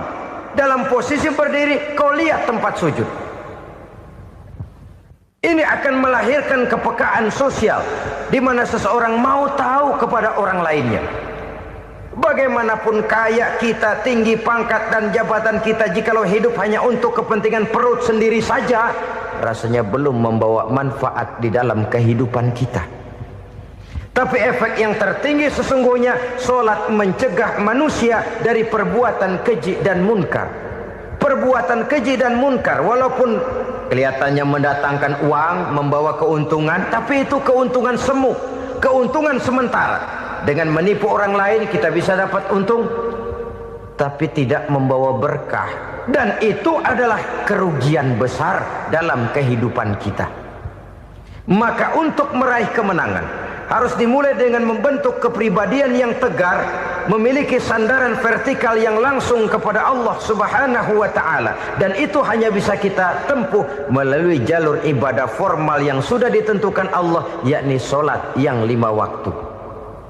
Untuk memperkuat itu, ada sholat-sholat sunnah, rawatib, nawafil, sebagai terminal-terminal kontrol cadangan untuk memelihara stabilitas temperatur batin di dalam kita berhubungan dengan zat yang maha gaib, yaitu Allah Subhanahu wa ta'ala. Orang sering bertanya, Pak, itu tetangga saya nggak sholat, duitnya nggak habis-habis, Pak. Nggak sholat tapi mobilnya tambah terus. Nggak sholat tapi usahanya makin maju. Tapi di sisi lain ada orang yang rajin sholat, rezekinya butak bener. Anaknya mana kurus, mana korengan. Saudara hadirin ma'asyiral muslimin rahimakumullah. Harus saya katakan bahwa sholat memang bukan untuk cari duit. Sholat adalah sandaran vertikal kita kepada Allah. Sedangkan soal rezeki itu berkaitan dengan sifat Allah maha pengasih dan maha penyayang. Allah maha pengasih, siapapun dikasih kalau mau usaha. Allah maha penyayang, tidak semua orang disayang oleh Allah Azza wa Jalla. Dan belum tentu banyak harta itu merupakan nikmat. Mungkin juga istidraj. Artinya istidraj itu dikasih tapi diambulin, kalau bahasa Betawinya itu. Dikasih tapi diambulin, itu bukan merupakan nikmat sesungguhnya, lebih merupakan azab dari Allah Subhanahu wa ta'ala.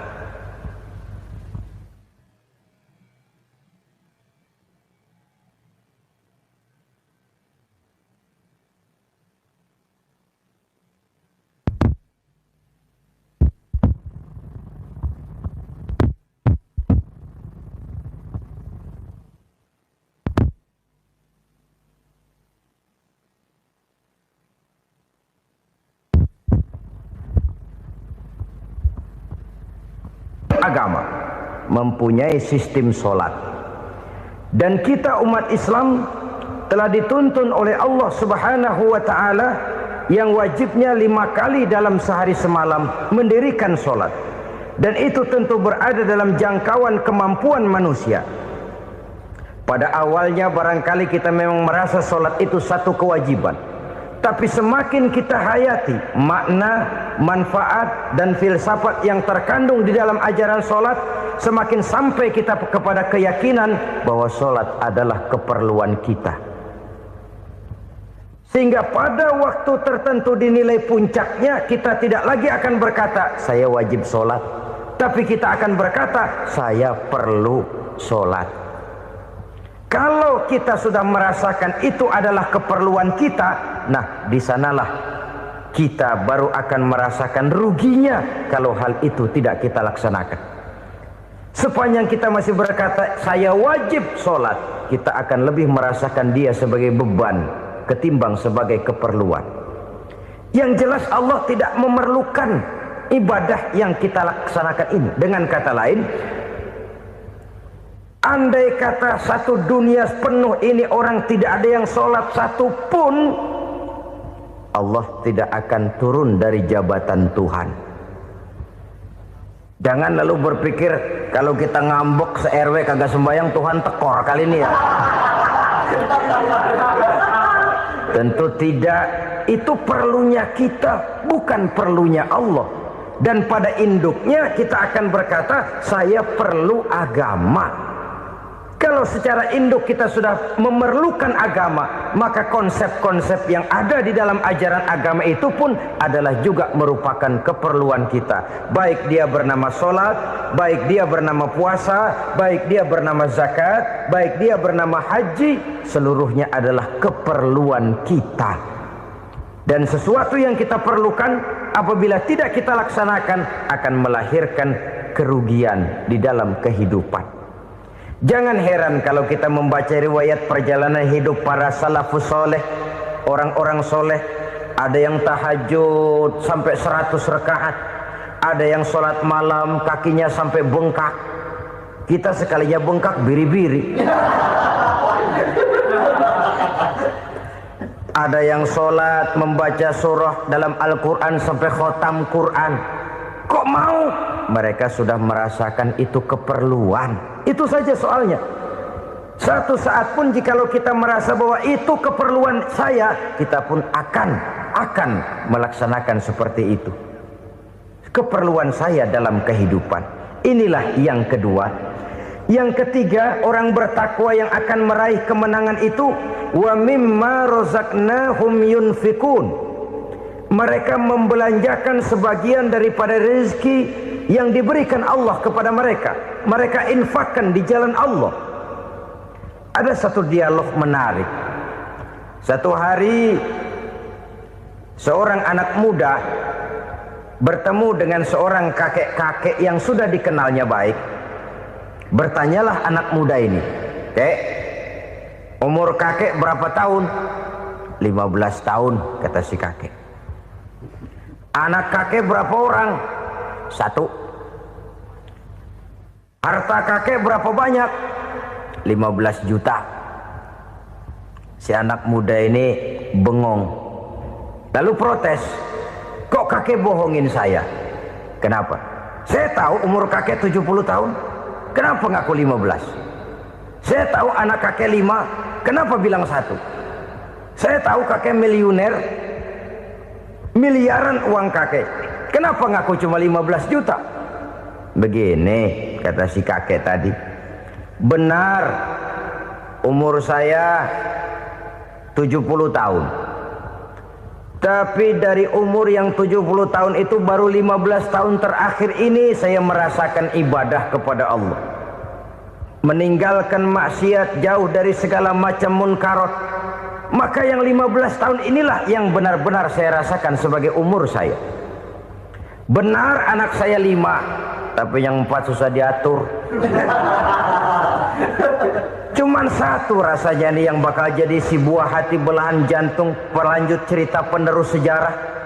Cuma 1 ini yang saya harapkan, yang akan jadi anak soleh, yang akan membuat saya menerima pensiunan pahala. Kalau yang 4 apek dah, nggak ada harapan. Nah, tuh nyekek botol melulu. Oh begitu. Iya. Lalu kenapa kakek bilang harta kakek cuma 15 juta padahal saya tahu kakek uangnya miliaran, depositonya banyak? Ya karena 15 juta itulah yang saya ingat yang pernah saya belanjakan di jalan Allah. Saya merasa itulah harta saya yang sebenarnya. Yang miliaran yang saya simpan di bank kelak kalau satu saat saya mati akan jadi rebutan di antara anak-anak saya. Iya kalau anak saya soleh kayak yang satu ini. Kalau yang 4 tadi udah tulen dia bakal berantem dah berebut tuh. Jadi 15 juta yang saya belanjakan di jalan Allah inilah yang saya merasakan benar-benar harta saya yang sesungguhnya. Dialog ini patut menjadi bahan renungan kita bersama.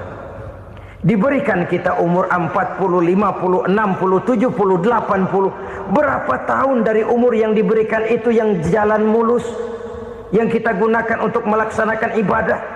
Banyak harta kita simpan di bank, di lemari, di dompet, di tas. Tapi berapa yang sudah kita depositokan di jalan Allah yang akan menemani kita di hari kita kembali nanti? Maka orang bertakwa yang akan meraih kemenangan, wa mimma razaqnahum yunfikun, mereka membelanjakan sebagian dari rezeki yang diberikan Allah di jalan Allah Subhanahu wa ta'ala. Ma'asyiral muslimin rahimakumullah. Zahirnya memang kita memberikan kepada orang lain, tapi hakikatnya kita menyimpan untuk diri kita sendiri. Kita memberikan kepada yatim piatu 25.000. Zahirnya kita memberikan si yatim, hakikatnya kan kita cuma nyimpan. Saya berikan titip kepadamu, ini untuk saya di akhirat. Kau boleh belikan baju, kau boleh belikan untukmu makan, kau boleh bayarkan sekolahmu.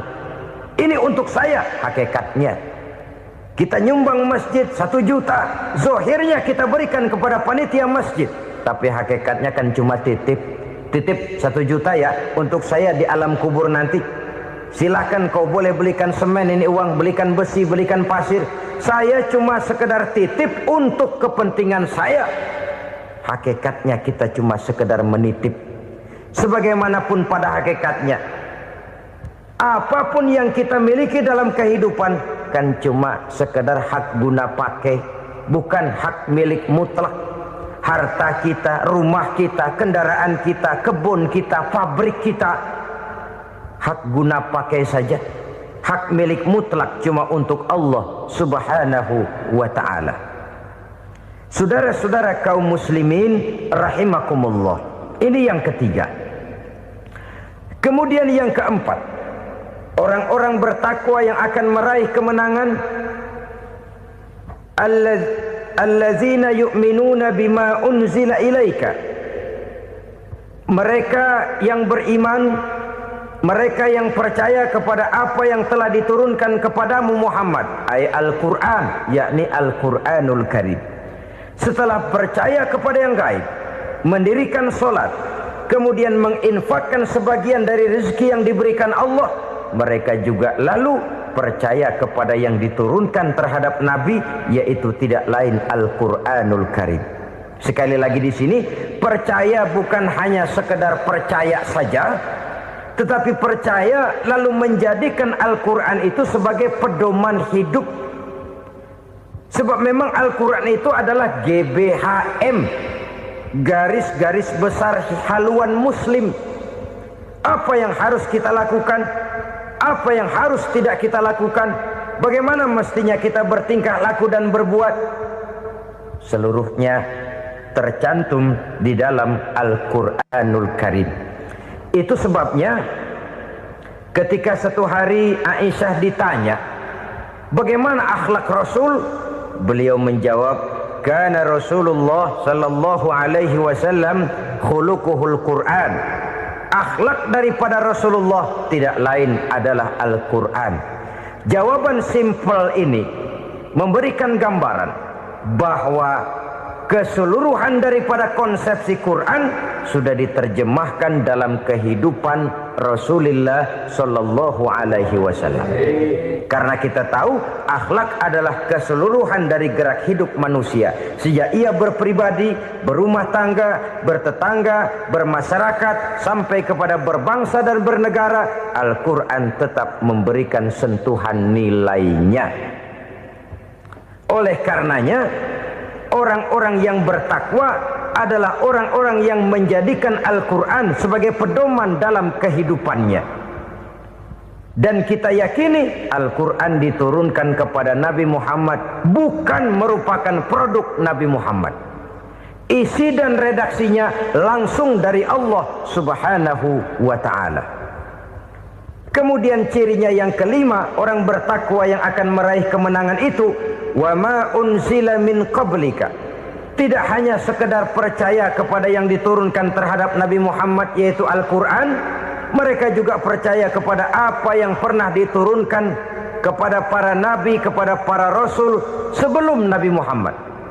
Percaya kepada adanya suhuf, percaya kepada adanya Taurat, percaya kepada adanya Injil, percaya bahwa Allah dahulunya sudah menurunkan Taurat kepada Musa, percaya bahwa Allah sudah menurunkan Injil kepada Isa, percaya Injil ada, Taurat ada, diturunkan Allah untuk Isa dan Musa, tetapi tidak wajib mengamalkannya karena kita sudah diberikan Al-Quranul Karim.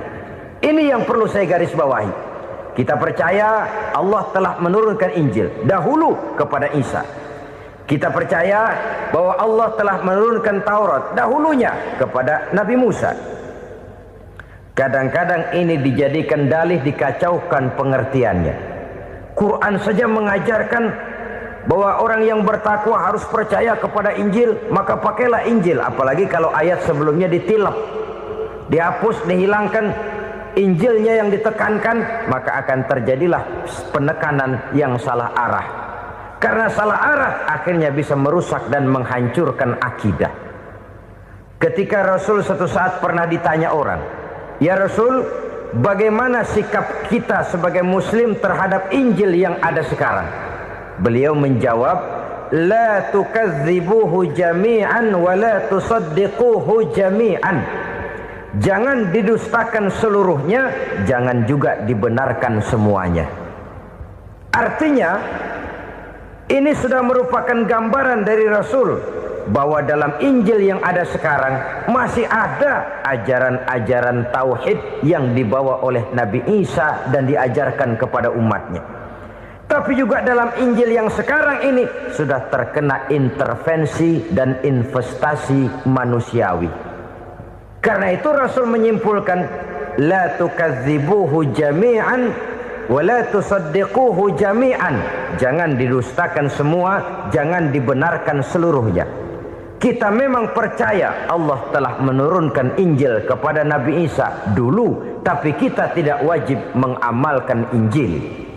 Kita percaya Allah telah menurunkan Taurat kepada Nabi Musa, tapi kita tidak wajib mengamalkan kitab ajaran Taurat.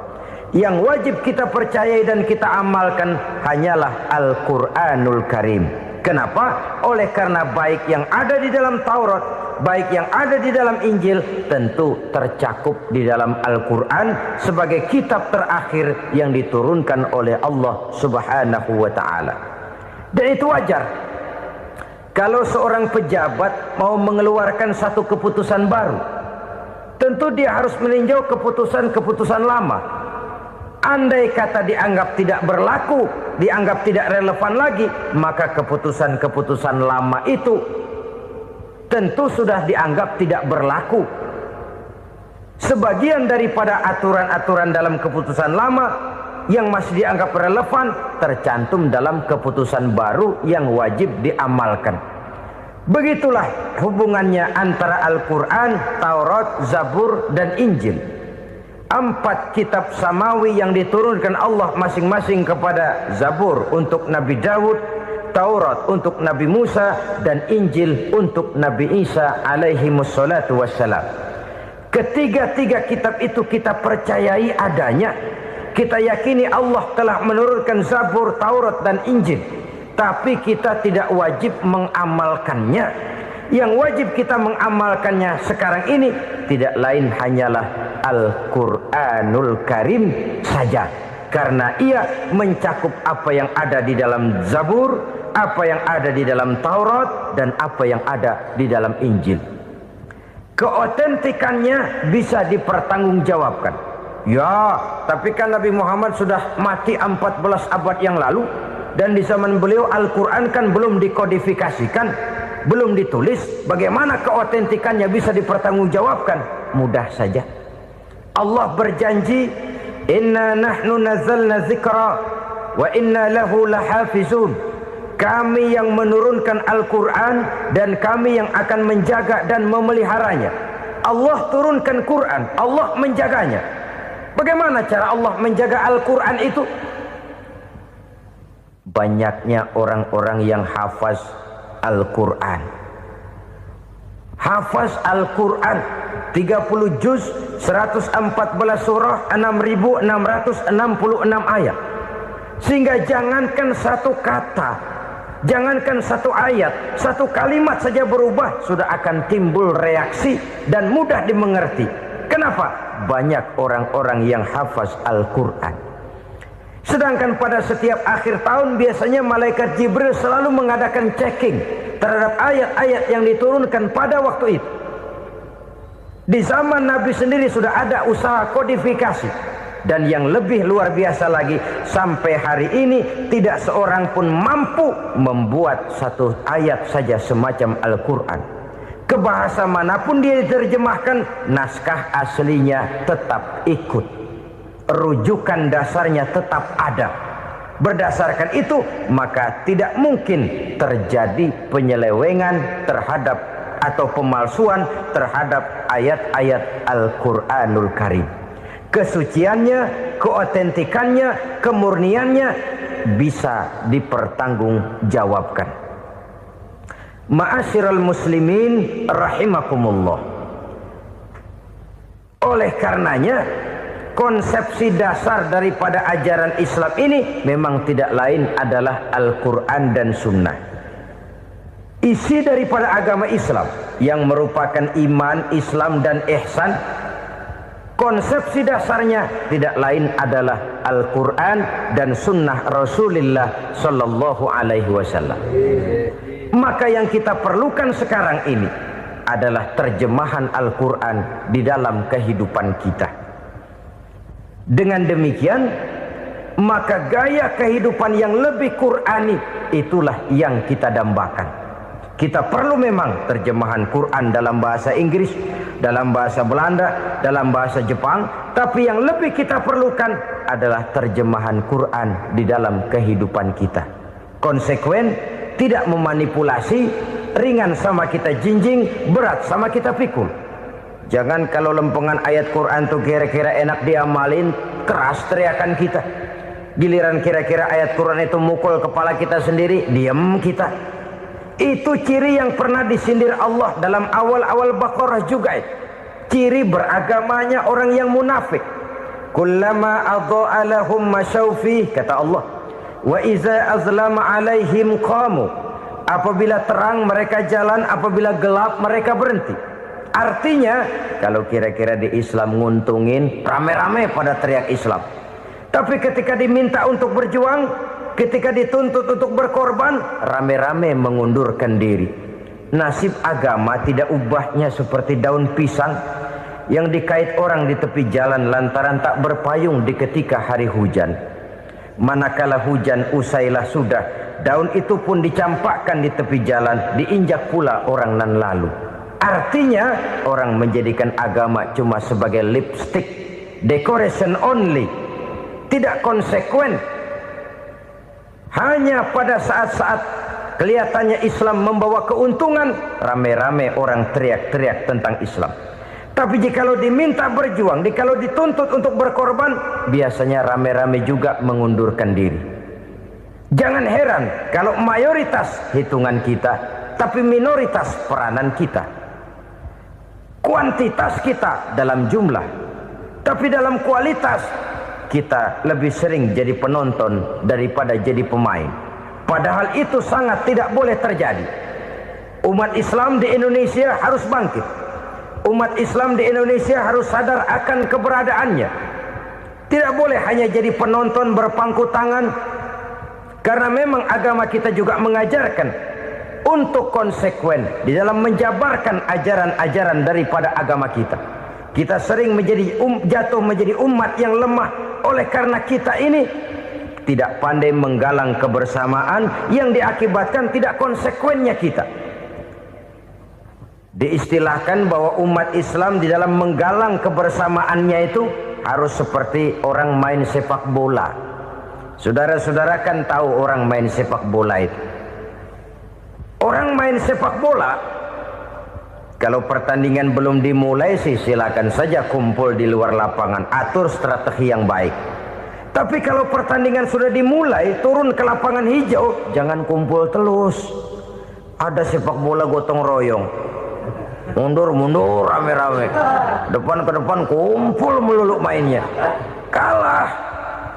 Orang main sepak bola itu ya harus ada penyerang tengah, harus ada penjaga gawang, harus ada strikernya, harus ada kiri luarnya, kanan dalamnya yang jadi backnya. Posisi boleh bermacam-macam, tapi yang penting saling ngoper untuk menggolkan gawang lawan. Begitulah umat Islam ini. Boleh ada yang jadi pejabat, boleh ada yang jadi pengusaha, boleh ada yang jadi petani, silakan ada yang jadi seniman, ada yang jadi penyair, ada yang jadi artis sekalipun. Tapi kalau sudah berhasil menguasai bola, jangan lupa operannya. Operan itu yang langka. Kita ini muslim kadang-kadang kalau sudah memegang menguasai bola, kalau belum mau mampus, belum mau ngoper. Nanti kalau sudah nggak punya bola, baru mau ngoper. Kalau sudah dengar-dengar mau dekat pensiun, baru mau jihad, baru mau berjuang, baru mau ngurus pesantren. Tanda tangan sudah tidak laku, memo sudah tidak dihargai, baru mau berjuang. Kemarin kemana mas? Kita tidak pandai memanfaatkan posisi. Dengan kata lain, kalau kembali kepada persoalan kita, konsekuensi kita terhadap agama yang kita anut ini belum ideal. Kita masih lebih sering berislam ini pada saat-saat yang menurut perhitungan kita membawa keuntungan. Tapi kalau diminta berjuang, dituntut berkorban, yang itu pun hakikatnya adalah untuk kepentingan kita juga. Allah tidak pernah menuntut kita untuk jihad bagi kepentingan Allah, itu tidak. Berjuang menegakkan agama Allah, apakah untuk kepentingan Allah? Tidak. Untuk kepentingan kita. Sebab nilai-nilai jihad itu pada akhirnya akan membawa kita kepada suatu kebahagiaan. Setidaknya kalau tidak di dunia, tentu di akhirat sebagai syahid.